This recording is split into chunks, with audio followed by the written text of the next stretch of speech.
Hey guys, welcome back. If you're new here, my name is Christy. I'm a homeschool mom to 3 kids, and today I'm going to be talking all about deschooling.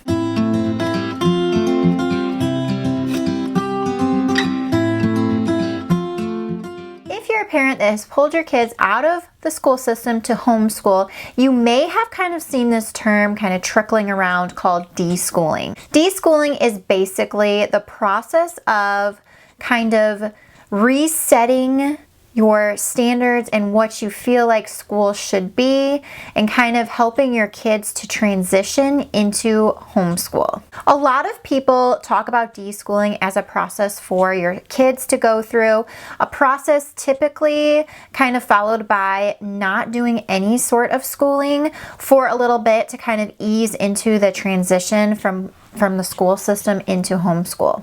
Today I'm going to be talking about my personal experience with deschooling. So when you search deschooling and you hear people talk about it, most of the time what I have seen kind of fluttering around is that you're supposed to deschool for a month per year that your child was in the school system.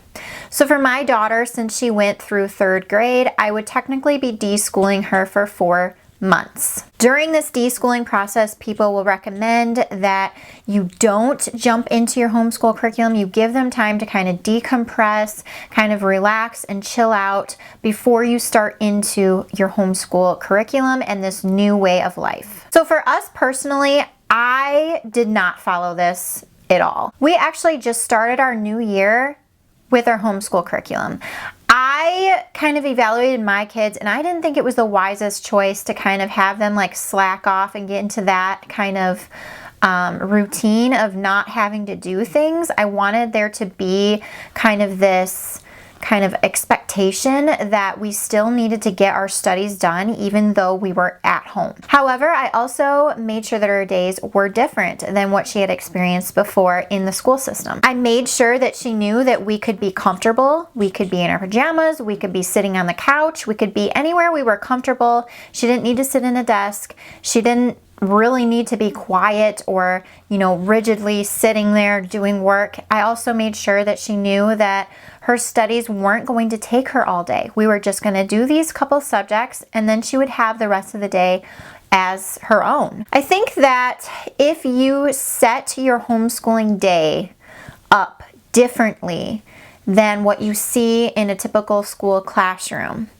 meaning a relaxed routine, a comfortable atmosphere, an expectation that once we get our work done, we have the rest of our day to seize as our own. I think that will help kids kind of ease into the homeschool transition pretty well. I did not struggle with this much with my daughter. She was happy that school didn't take her all day to do. She could clearly see the perks of homeschooling versus what she had before, and I didn't have to kind of explain that to her. She automatically just kind of saw that, and she was all for it. I also think that deschooling doesn't just go for the kids. I think that deschooling is a process that parents go through as well. I think there's a certain expectation of what school should look like, and I see often that people who start homeschooling treat homeschool like the public school system. I think that those rigid tendencies, it's like a learning curve for parents too. I see this even more in parents who maybe they were trained as a teacher. Maybe they were a school teacher for years. I have friends that homeschool now that used to be school teachers, and it's an ongoing kind of process to kind of change your mindset about things and kind of get kind of how school is run and transition into how your homeschool is run. And I think that some people have a really hard time with that, and it takes time to kind of deschool their brains, and then others don't have as much of a hard time.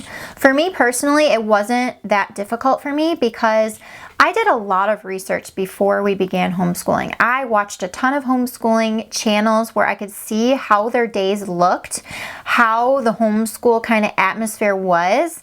I read a lot of homeschooling books, and I think that doing all of this research ahead of time really helped kind of prepare my mind for what homeschooling was going to be like, or what I wanted it to be like and what I didn't want it to be like. And I think for me, that really helped me. I think sometimes we can get into that mindset of checking off the boxes. Something that I had to kind of learn through and kind of challenge myself in, and still it's an ongoing journey for me, is trying to not worry so much about benchmark or where my kids should be according to their grade level and that sort of thing, and not trying to keep up with what the public school system in our area is doing or where they kind of measure kids to be at.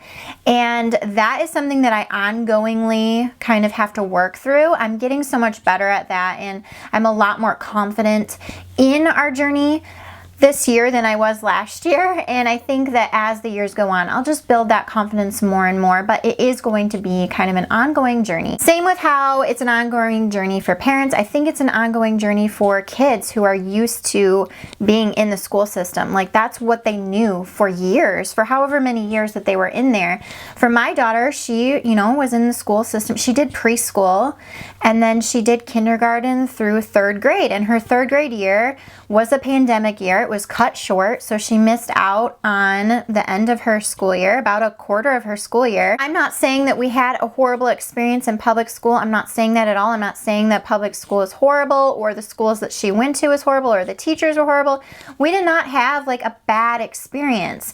I would say that we had a maybe not like amazing experience, but not a bad one. But some of the things that she kind of has developed would be a lack of self-confidence. If you don't know my story, she was put into a special group for behind reading comprehension and math, and so that immediately brought down her confidence. She transitioned from a Montessori school to a public school in her 3rd grade year, and that was a big transition. And all of those transitions kind of made her lose her footing a little bit, I think, and her confidence kind of plummeted. And so we really worked on building her confidence back up that first year of homeschooling, and really kind of making her understand that it's not me against her, and that we are a team, and that we're working through this stuff together. We are learning together. We're growing together. I'm there with her every step of the way.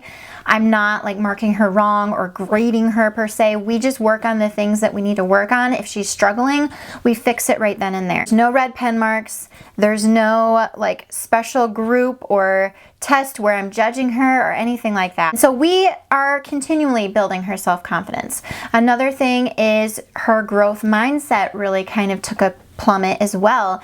And that goes along with that self-confidence. She lost a lot of that self-confidence, and so now she's kind of a perfectionist. And perfectionism isn't like a bad thing. Like, it's always great to strive for your best. I'm not saying that at all.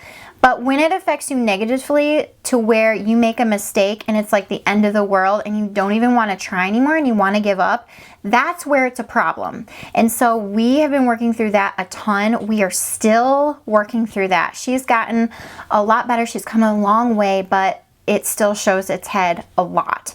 And so we are working through that and kind of teaching her that when something is hard, that is when her brain is growing. When there's something that she doesn't understand and she works through it or work through it together, that is where her brain is growing. That is when she's learning new things. She's afraid of making mistakes in a lot of areas, and so that's something we have had to work through, and something that we're going to have an ongoing journey of working through this.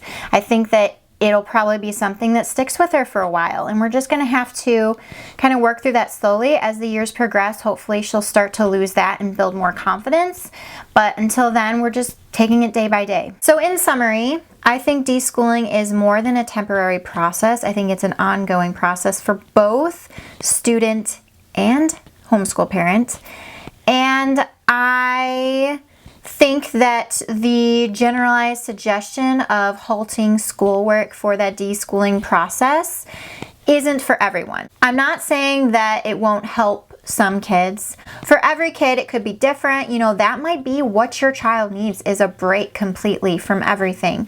And you know your child best. So if you feel like that is the right move for you, go for it. For us personally, I didn't see much of a benefit in halting the schoolwork. I actually thought it might do more harm than good, and that was just based on my child.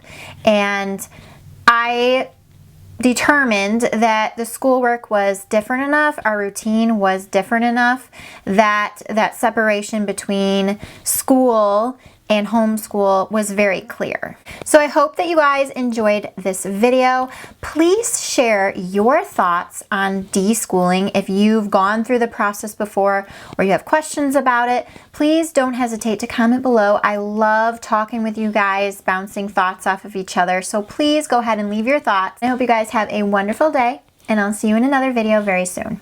Bye.